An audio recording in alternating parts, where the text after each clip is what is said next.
अस्सलाम वालेकुम दोस्तों, मैं आपसे एक अजीब सा सवाल पूछना चाहता हूँ। क्रिकेट में सिर्फ 3 स्टंप्स ही क्यों होती हैं? 2 क्यों नहीं, 4 क्यों नहीं?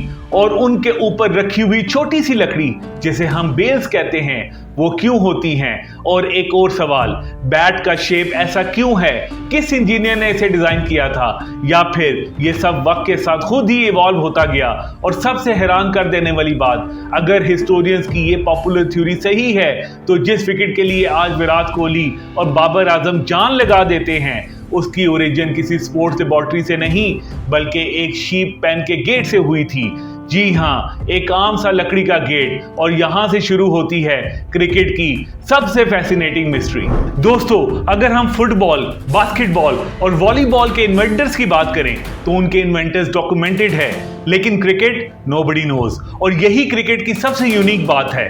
हिस्टोरियंस क्रिकेट की ओरिजिन को मेडिइवल इंग्लैंड तक ट्रेस करते हैं, लेकिन एग्जैक्ट इन्वेंटर का नाम आज तक अननोन है। सोचिए, आज जिस स्पोर्ट्स की वैल्यू बिलियंस ऑफ डॉलर्स है, जिसके राइट बिलियंस में बिकते हैं, जिसके प्लेयर्स प्राइवेट जेट्स में ट्रैवल करते हैं, उसके इन्वेंटर ही अननोन है। और शायद इसी वजह से क्रिकेट किसी किंग का स्पोर्ट नहीं बना, ये आम लोगों का स्पोर्ट बना। दोस्तों, अब बात करते हैं पहली मिस्ट्री की, विकेट। ये नाम आया कहां से? कई हिस्टोरियंस के मुताबिक अर्ली क्रिकेट में टारगेट एक वुडन गेट या उस जैसा स्ट्रक्चर होता था जिसे इंग्लिश में विकेट कहा जाता था। उसमें 2 वर्टिकल पोस्ट और ऊपर एक हॉरिजॉन्टल वुडन बार होती थी, बिल्कुल आज के स्टंप्स या बेल्स की तरह। यानी मुमकिन है कि क्रिकेट ने विकेट को इन्वेंट नहीं किया बल्कि एक पहले से मौजूद स्ट्रक्चर को अडॉप्ट किया। अब बात करते हैं दूसरी मिस्ट्री की, बैट। आज का बैट सीधा होता है, पावरफुल होता है, परफेक्टली बैलेंस होता है, लेकिन क्रिकेट का पहला बैट बिल्कुल हॉकी स्टिक जैसा था। और इसके पीछे भी एक रीजन था। उस वक्त बॉल बाउंस नहीं करती थी, बॉल रोल की जाती थी। बॉलर्स बॉल को जमीन के साथ घसीटकर बैट्समैन की तरफ भेजते थे, और कर्व बैट रोलिंग बॉल को हिट करने के लिए आइडियल था। और अब तीसरी mystery, ball. Cricket ball red और व्हाइट क्यों होती है? लेदर की क्यों होती है? और इतनी हार्ड क्यों होती है? अर्ली क्रिकेट में स्टैंडर्डाइज बॉल एग्जिस्ट ही नहीं करती थी। लोकल मटेरियल से बॉल बनाई जाती थी। वूल, क्लॉथ, लेदर जो अवेलेबल हो वही यूज होता था। लेकिन जैसे जैसे क्रिकेट प्रोफेशनल हुई, बॉल स्टैंडर्डाइज होती गई और Aahista Aahista leather ball cricket की आइडेंटिटी बन गई। और इसी स्टैंडर्डाइजेशन ने क्रिकेट को विलेज गेम से ऑर्गेनाइज स्पोर्ट्स में तब्दील कर दिया। दोस्तों, अब मैं आपको क्रिकेट हिस्ट्री का पहला स्कैंडल बताता हूँ। 1611 इंग्लैंड, 2 लोगों पर फाइन लगाया गया। उनका जुर्म क्रिकेट खेलना। जी हाँ, संडे को चर्च जाने की बजाय क्रिकेट खेल रहे थे। ये क्रिकेट का अर्लीस्ट डॉक्यूमेंटेड लीगल रेफरेंस माना जाता है। और यहाँ मुझे एक फनी सिमिलैरिटी नजर आती है। आज भी लोग असाइनमेंट्स पोस्टपोन कर देते हैं, ऑफिस का काम पोस्टपोन कर देते हैं, फैमिली फंक्शंस मिस कर देते हैं सिर्फ मैच देखने के लिए। 400 साल गुजर गए लेकिन फैंस नहीं बदले। अब बात करते हैं क्रिकेट की सबसे अनकंफर्टेबल रियलिटी की। आज क्रिकेट को जेंटलमैन्स गेम कहा जाता है, लेकिन सच में क्रिकेट की ग्रोथ स्पोर्ट्समैनशिप से नहीं हुई, क्रिकेट की ग्रोथ गैम्बलिंग से हुई। 18th सेंचुरी इंग्लैंड में क्रिकेट बैटिंग इंडस्ट्री का फेवरेट स्पोर्ट बन गया। रिच अरिस्टोक्रेट्स क्रिकेट मैचेस पर ह्यूज अमाउंट्स बेट किया करते थे, और जब पैसे इन्वॉल्व हुए तो प्रोफेशनलिज्म भी आया। बेस्ट प्लेयर्स को हायर किया गया, ट्रेनिंग हुई, कंपटीशन बढ़ा और क्रिकेट इवॉल्व होना शुरू हो गया। यानी आयरनी देखिए, आज जिस गेम को जेंटलमैन्स गेम कहा जाता है उसका बिजनेस मॉडल गैम्बलर्स ने बिल्ड किया था। 1787 क्रिकेट हिस्ट्री का एक turning point, Lord's cricket ground establish होता है, और इसी पीरियड में MCC Marylebone cricket club cricket का मोस्ट पावरफुल इंस्टीट्यूशन बनकर उभरता है। ये सिर्फ क्लब नहीं था, ये क्रिकेट की पार्लियामेंट थी। यहाँ रूल्स लिखे गए, यहाँ लॉज डिफाइन हुए, और यहाँ ये डिसाइड हुआ कि क्रिकेट फ्यूचर में कैसे खेली जाएगी। और अगर एमसीसी नहीं होता तो शायद क्रिकेट आज भी हर विलेज में अलग रूल्स के साथ खेली जा रही होती। दोस्तों, अब डिस्कस करते हैं ब्रिटिश एम्पायर को। ब्रिटिश एम्पायर सिर्फ जमीन पर कब्जा नहीं करता था, वो अपना कल्चर एक्सपोर्ट करता था, अपनी लैंग्वेज एक्सपोर्ट करता था, और क्रिकेट भी एक्सपोर्ट करता था। अंग्रेजों का ख्याल था अगर दुनिया क्रिकेट सीख लेगी तो ब्रिटिश वैल्यूज भी सीख लेगी, लेकिन उनसे एक बहुत बड़ी गलती हो गई। उन्होंने दुनिया को ये गेम सिखा दिया और फिर दुनिया ने उन्हीं को हराना शुरू कर दिया। 1877 मेलबर्न, ऑस्ट्रेलिया वर्सेस इंग्लैंड, यही हिस्ट्री का पहला ऑफिशियल टेस्ट मैच खेला गया। उस वक्त शायद किसी ने भी नहीं सोचा था कि ये फॉर्मेट 150 साल बाद भी जिंदा होगा, लेकिन असल धमाका अभी बाकी था। 1882 ऑस्ट्रेलिया ने इंग्लैंड को इंग्लैंड की सरजमीन पर हरा दिया। पूरा इंग्लैंड शॉक में था। अगले दिन एक न्यूज़पेपर ने हेडलाइन छापी, English cricket has died, the body will be cremated and the ashes taken to Australia. ये सिर्फ एक न्यूज़पेपर का मजाक था, एक सार्कास्टिक जुमला, लेकिन इसी एक जुमले से क्रिकेट की तारीख की सबसे लेजेंडरी रिवाइवरी पैदा हुई, द एशेज। और यहीं से क्रिकेट सिर्फ एक गेम नहीं रहा, एक नेशनल प्राइड बन गया, ईगो बन गया और एक कौमी पहचान बन गया। दोस्तों, अब तक हमने देखा कि कैसे क्रिकेट एक छोटे से इंग्लिश विलेज गेम से निकलकर पूरी दुनिया का स्पोर्ट बन गया, लेकिन अब क्रिकेट की हिस्ट्री में एक ऐसा इंसान एंटर होने वाला था जिसने सिर्फ बॉलर्स को ही नहीं, स्टैटिस्टिक्स को भी हमेशा के लिए बदल दिया। मैं आपसे एक सवाल पूछता हूं, अगर कोई बैट्समैन हर इनिंग में तकरीबन सेंचुरी स्कोर करे तो क्या आप उस बात पर यकीन करेंगे? शायद नहीं।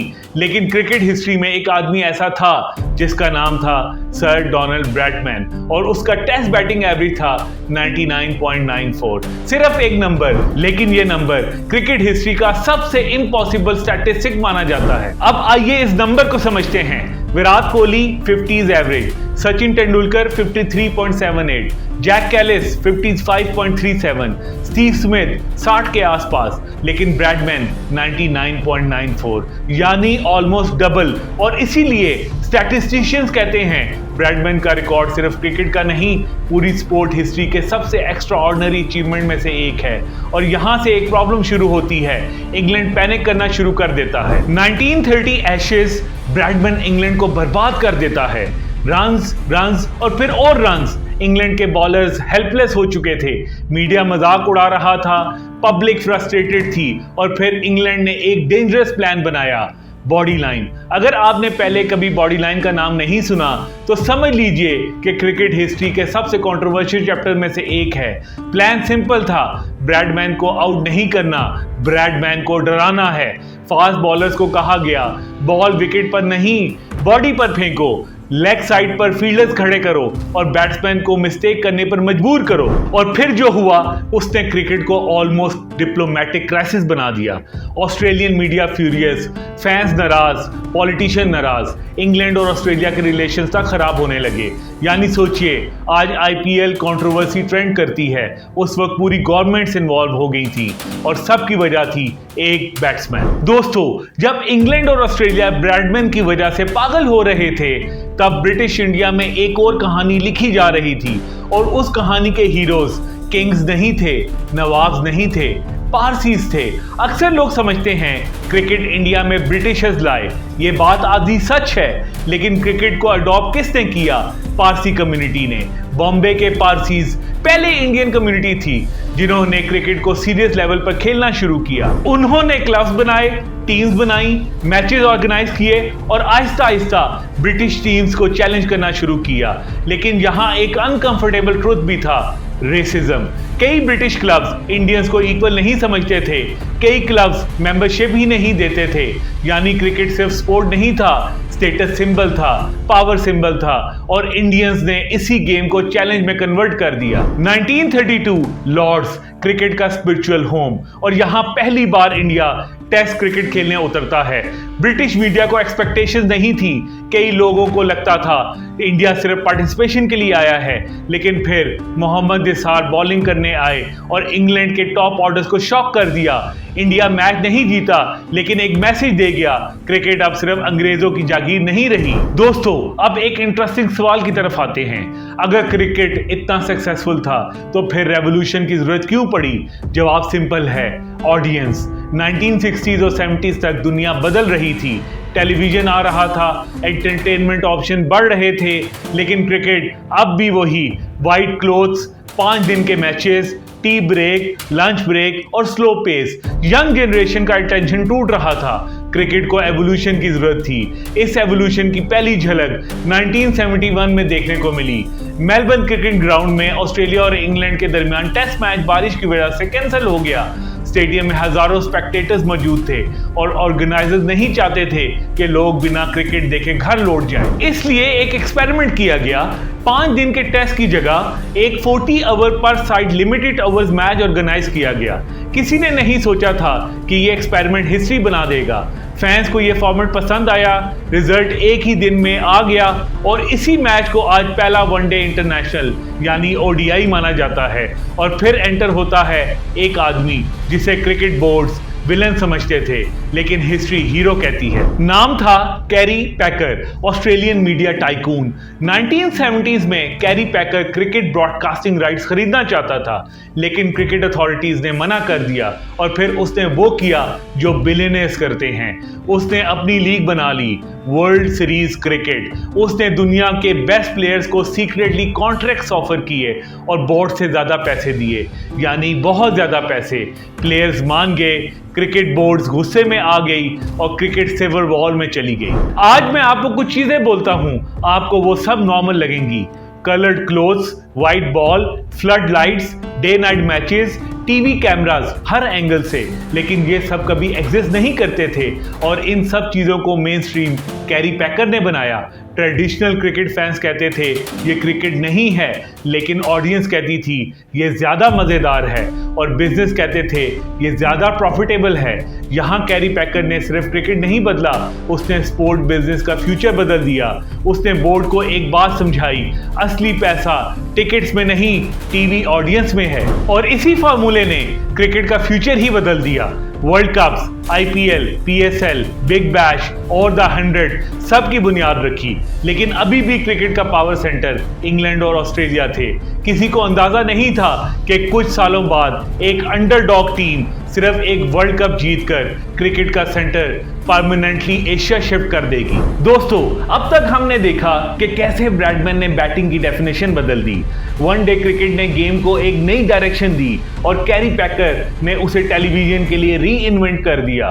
Coloured clothes, white ball, flood lights और डे नाइट मैचेस ने क्रिकेट को बिल्कुल नई पहचान दे दी। लेकिन इतनी बड़ी रेवोल्यूशन के बावजूद एक चीज अब भी नहीं बदली थी, क्रिकेट की पावर।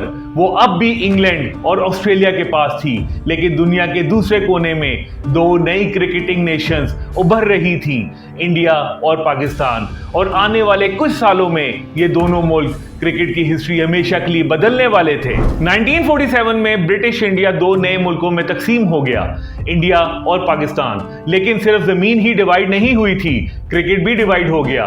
पाकिस्तान को बिल्कुल शुरू से अपना क्रिकेट बोर्ड बनाना था, प्लेयर्स तैयार करने थे, स्टेडियम डेवलप करने थे और सबसे मुश्किल काम यह था कि दुनिया को यकीन दिलाया जाए कि पाकिस्तान इंटरनेशनल क्रिकेट खेलने की सलाहियत रखता है। 1952 में पाकिस्तान को टेस्ट स्टेटस मिल गया और उसी साल पाकिस्तान ने इंडिया के खिलाफ अपना पहला ऑफिशियल टेस्ट मैच खेला। टीम की कैप्टनसी अब्दुल हफीज के पास थी। सिर्फ 2 साल बाद पाकिस्तान ने इंग्लैंड को उन्हीं की सरजमीन पर टेस्ट मैच हरा दिया। एक नई टीम के लिए यह सिर्फ एक जीत नहीं थी, बल्कि पूरी क्रिकेटिंग दुनिया के लिए एक अनाउंसमेंट थी कि पाकिस्तान अब इंटरनेशनल क्रिकेट का हिस्सा बन चुका है। अगले कुछ डेकेड्स में पाकिस्तान ने हनीफ मोहम्मद, फजल महमूद और जावेद मियांदाद जैसे लेजेंड्स पैदा किए, लेकिन जिस कैप्टन ने पाकिस्तान क्रिकेट की सोच और कॉन्फिडेंस को हमेशा के लिए बदल दिया, उसका नाम था इमरान खान। और उसकी कहानी शुरू होती है क्रिकेट के सबसे बड़े टूर्नामेंट से। 1970s तक क्रिकेट दुनिया भर में मशहूर हो चुका था, लेकिन एक प्रॉब्लम थी, इंटरनेशनल क्रिकेट सिर्फ बायलैटरल सीरीज तक लिमिटेड था। फुटबॉल का वर्ल्ड कप था, ओलंपिक्स थे, लेकिन क्रिकेट के पास ऐसा कोई ग्लोबल टूर्नामेंट नहीं था जहां दुनिया की बेहतरीन टीम्स एक ही ट्रॉफी के लिए compete करें। साथ ही टेलीविजन भी तेजी से पॉपुलर हो रहा था और ब्रॉडकास्टर्स को एक ऐसा इवेंट चाहिए था जो दुनिया भर के व्यूअर्स को अट्रैक्ट कर सके। इसीलिए आईसीसी ने फैसला किया कि क्रिकेट का भी अपना वर्ल्ड कप होना चाहिए। और फिर 1975 में इंग्लैंड ने हिस्ट्री का पहला क्रिकेट वर्ल्ड कप होस्ट किया। टूर्नामेंट में सिर्फ 7 टीम्स ने हिस्सा लिया, जिनमें इंडिया और पाकिस्तान भी शामिल थे। हर इनिंग 60 ओवर्स की होती थी और प्लेयर्स ट्रेडिशनल व्हाइट यूनिफॉर्म में रेड बॉल के साथ क्रिकेट खेलते थे। फाइनल में वेस्ट इंडीज ने ऑस्ट्रेलिया को हराकर पहला क्रिकेट वर्ल्ड कप अपने नाम कर लिया। 4 साल बाद 1979 वर्ल्ड कप भी इंग्लैंड में हुआ और एक बार फिर वेस्ट इंडीज चैंपियन बनी। 2 लगातार वर्ल्ड कप्स जीतने के बाद दुनिया को मानना था कि वेस्ट इंडीज को हराना तकरीबन मुश्किल है। इसी कॉन्फिडेंस के साथ दुनिया 1983 वर्ल्ड कप में दाखिल हुई। 1983 वर्ल्ड कप शुरू होने से पहले अगर किसी एक्सपर्ट से पूछा जाता कि ट्रॉफी कौन जीतेगा तो अक्सर जवाब सिर्फ एक होता, वेस्ट इंडीज। और इस प्रेडिक्शन की वजह भी थी, टीम में वीव रिचर्ड, माइकल होल्डिंग और एंडी रॉबर्ट्स जैसे मैच विनर्स मौजूद थे। ये सिर्फ एक स्ट्रॉन्ग टीम नहीं थी बल्कि उस दौर की सबसे डोमिनेंट क्रिकेट टीम थी। इसके मुकाबले में इंडिया को कोई सीरियस ओपोनेंट नहीं समझता था। ज्यादातर एक्सपर्ट्स के नजदीक इंडिया सिर्फ टूर्नामेंट कंप्लीट करने आई थी। आज अगर किसी छोटी फुटबॉल नेशंस के वर्ल्ड कप जीतने की प्रेडिक्शन की जाए तो लोग उसे मजाक समझेंगे।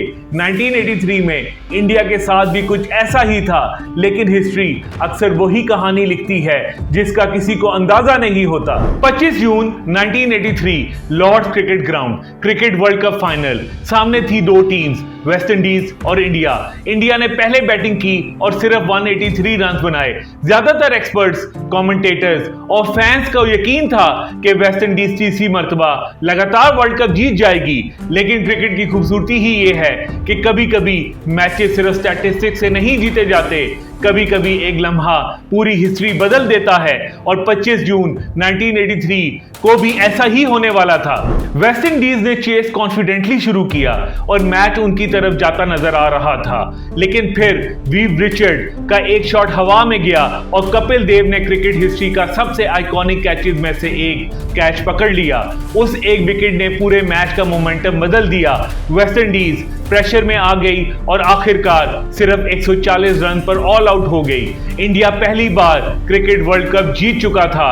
क्रिकेट हिस्टोरियंस के नजदीक यह सिर्फ एक कैच नहीं था बल्कि वो लम्हा था जिसने क्रिकेट की हिस्ट्री का डायरेक्शन ही बदल दिया। 1983 सिर्फ एक वर्ल्ड कप विक्ट्री नहीं थी, यह क्रिकेट की इकोनॉमी और ज्योग्राफी दोनों का टर्निंग पॉइंट थी। इंडिया की जीत के बाद करोड़ों नए फैंस क्रिकेट से जुड़े। टेलीविजन ब्रॉडकास्टर्स और स्पॉन्सर्स ने इस गेम में रिकॉर्ड इन्वेस्टमेंट करना शुरू किया और आहिस्ता आहिस्ता एशिया क्रिकेट का सबसे बड़ा मार्केट बन गया।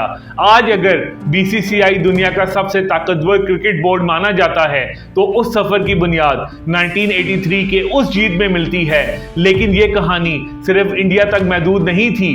कुछ ही साल बाद पाकिस्तान भी अपनी सबसे बड़ी क्रिकेटिंग कहानी लिखने वाला था। 1980s के आखिर तक पाकिस्तान के पास टैलेंट की कमी नहीं थी, लेकिन वर्ल्ड कप अब तक उनसे दूर था। फिर आया 1992 क्रिकेट वर्ल्ड कप। टूर्नामेंट के शुरू में पाकिस्तान की परफॉर्मेंस इतनी अच्छी नहीं थी और एलिमिनेशन का खतरा सामने नजर आ रहा था। इसी दौरान कैप्टन इमरान खान ने अपनी टीम से एक जुमला कहा जो आज भी पाकिस्तान क्रिकेट की पहचान बन चुका है, फाइट लाइक कॉर्नर्ड टाइगर्स। ये सिर्फ एक मोटिवेशनल स्पीच नहीं थी, ये पूरी टीम की सोच बन गई। पाकिस्तान ने कमबैक किया, सेमीफाइनल जीता और फिर मेलबर्न क्रिकेट ग्राउंड में इंग्लैंड को हराकर पहली बार वर्ल्ड कप अपने नाम कर लिया। इमरान खान ने सिर्फ वर्ल्ड कप ट्रॉफी नहीं उठाई, उसने पाकिस्तान में एक पूरी जनरेशन को क्रिकेट का दीवाना बना दिया। 1990s का दौर पाकिस्तान के फास्ट बॉलर्स का दौर था। वसीम अकरम और वकार यूनुस ने दुनिया को रिवर्स स्विंग का वो लेवल दिखाया जिसे समझना भी मुश्किल था। जब दूसरी टीम्स पुरानी बॉल से सिर्फ सर्वाइव करने की कोशिश करती थी, पाकिस्तान के बॉलर्स उसी बॉल को सबसे डेंजरस वेपन बना देते थे। वसीम अकरम की लेट स्विंग और वकार यूनुस की टो क्रशिंग यॉर्कर्स ने बैटिंग के तरीके को ही बदल दिया। आज भी दुनिया के ग्रेटेस्ट फास्ट बॉलर्स की लिस्ट बनाई जाए तो वसीम अकरम का नाम उसमें जरूर शामिल होता है। पाकिस्तान ने सिर्फ वर्ल्ड क्लास बॉलर पैदा नहीं किए, उसने फास्ट बॉलिंग की फिलॉसफी ही बदल दी। इसी दौरान एक और रेवोल्यूशन आ रहा था, केबल टेलीविजन और सैटेलाइट ब्रॉडकास्टिंग। पहली बार क्रिकेट स्टेडियम से निकलकर घर घर पहुंच गया। हर बाउंड्री लाइव थी, हर विकेट रिप्ले में दिखाई जा रही थी। प्लेयर सिर्फ स्पोर्ट्स स्टार्स नहीं रहे, वो सेलिब्रिटीज बनने लगे और इसी दौर ने क्रिकेट को उसका अगला ग्लोबल सुपरस्टार दिया। 1989 में सिर्फ 16 साल का एक लड़का पाकिस्तान के खिलाफ डेब्यू करता है। नाम था सचिन तेंदुलकर। अगले 2 डेकेड्स में सचिन सिर्फ इंडिया का नहीं बल्कि दुनिया का सबसे मशहूर क्रिकेटर बन गया। जब वो बैटिंग करता था तो रोड्स खाली हो जाती थी, ऑफिसेज में टेलीविजन चल जाते थे और एडवर्टाइजर्स उसके कमर्शियल के लिए रिकॉर्ड अमाउंट पे करते थे। क्रिकेट पहली बार प्लेयर ड्रिवन इकोनॉमी में एंटर हो रहा था, लेकिन हर सक्सेस स्टोरी का एक डार्क चैप्टर भी होता है। 1990s के आखिर और 2000 के शुरू में क्रिकेट मैच फिक्सिंग स्कैंडल से हिल गया। कई प्लेयर्स पर करप्शन के इल्जामात लगे, इन्वेस्टिगेशन शुरू हुई और फैंस के जहन में पहली बार यह सवाल पैदा हुआ कि क्या जो हम देख रहे हैं वो वाकई असली भी है। क्रिकेट की क्रेडिबिलिटी खतरे में थी और बहुत से लोग समझने लगे थे कि शायद इस गेम का गोल्डन एरा खत्म हो रहा है। लेकिन क्रिकेट एक बार फिर इवॉल्व होने वाला था और इस बार सिर्फ रूल्स नहीं, पूरा फॉर्मेट बदलने वाला था। 2003 में इंग्लैंड ने एक नया फॉर्मेट इंट्रोड्यूस किया, 2020 क्रिकेट। ट्रेडिशनल फैन ने इसे सीरियस क्रिकेट मानने से इनकार कर दिया। उनके नजदीक असली क्रिकेट सिर्फ टेस्ट क्रिकेट था, लेकिन ऑडियंस की सोच बिल्कुल अलग थी। 3 घंटे में रिजल्ट, ज्यादा एंटरटेनमेंट, ज्यादा एक्साइटमेंट और टेलीविजन के लिए परफेक्ट पैकेज। 2007 साउथ अफ्रीका में पहला ICC T20 वर्ल्ड कप खेला गया। इंडिया एक यंग टीम के साथ टूर्नामेंट में उतरी जिसका कैप्टन था MS धोनी। युवराज सिंह के 6 छक्कों ने दुनिया को हैरान कर दिया और फिर फाइनल में इंडिया ने पाकिस्तान को हराकर पहला T20 वर्ल्ड कप जीत लिया। उस रात सिर्फ इंडिया चैंपियन नहीं बनी, उस रात क्रिकेट का फ्यूचर डिसाइड हो गया। 2008 में इंडियन प्रीमियर लीग यानी IPL का आगाज हुआ। Franchise cricket, player auction, chair leaders, entertainment और टेलीविजन राइट्स ने क्रिकेट के बिजनेस मॉडल को हमेशा के लिए बदल दिया। आगे चलकर PSL, बिग बैश और द 100 जैसे टूर्नामेंट भी इसी मॉडल से इंस्पायर हुए।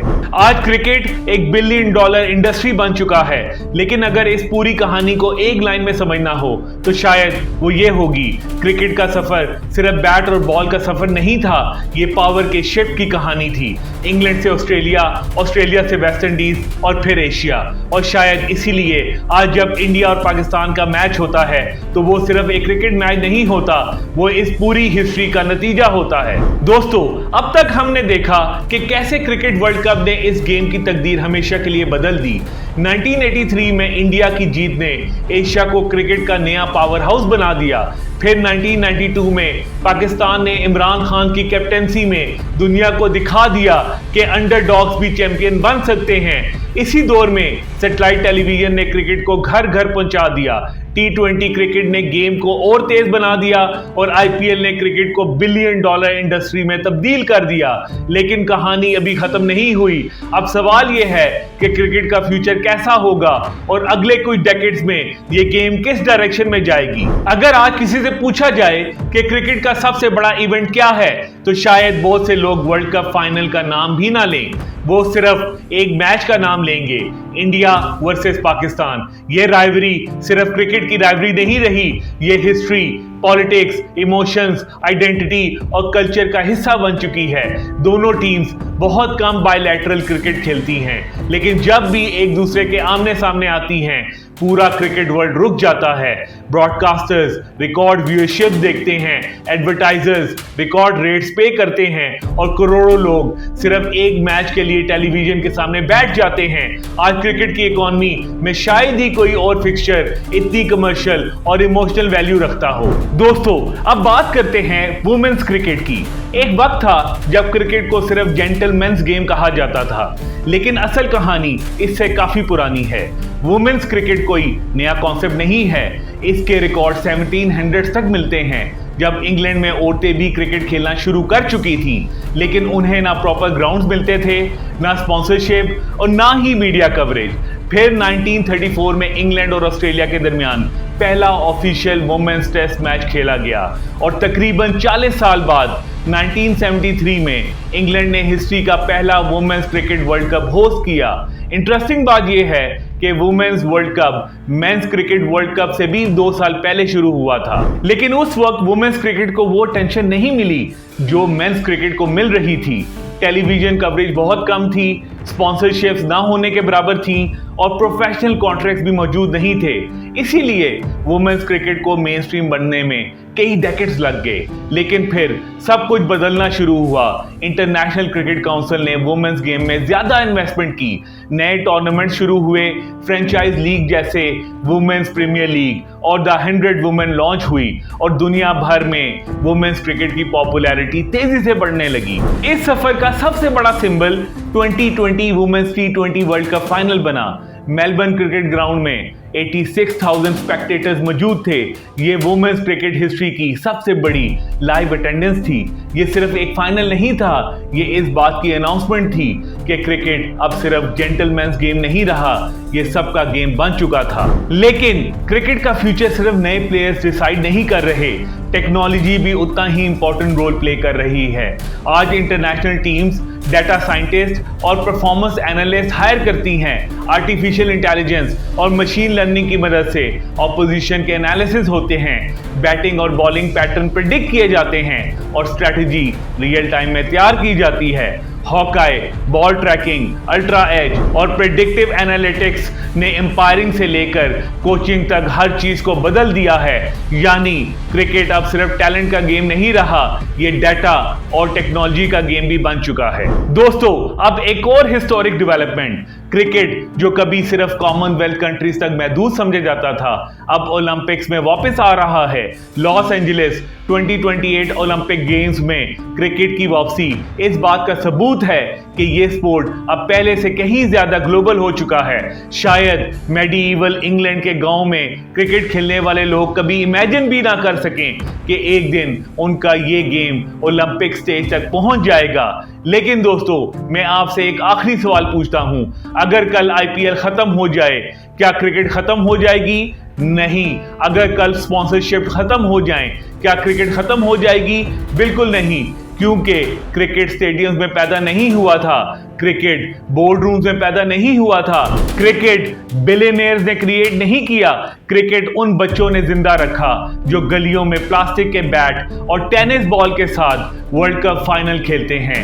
आज भी क्रिकेट का असल दिल लॉर्ड्स में नहीं धड़कता, ना मेलबर्न में, ना दुबई में, ना मुंबई में, ना लाहौर में। क्रिकेट का असल दिल उस गली में धड़कता है जहां हर दूसरा बच्चा खुद को कोहली, बाबर, धोनी, विलियमसन या शाहीन समझता है, जहां वन टिप वन हैंड का रूल होता है, जहां हर boundary world cup winning shot होती है और जहां हर मैच किसी ना किसी के लिए फाइनल होता है। 500 साल पहले शायद किसी शेपर्ड ने सिर्फ वक्त गुजारने के लिए एक लकड़ी उठाई होगी। उसे बिल्कुल अंदाजा नहीं था कि एक दिन उसकी लकड़ी की वजह से एम्पायर्स बनेंगी, राइवरीज पैदा होंगी, बिलियन डॉलर बिजनेस खड़े होंगे और दुनिया भर के करोड़ों लोग एक ही गेम के जरिए एक दूसरे से जुड़ जाएंगे।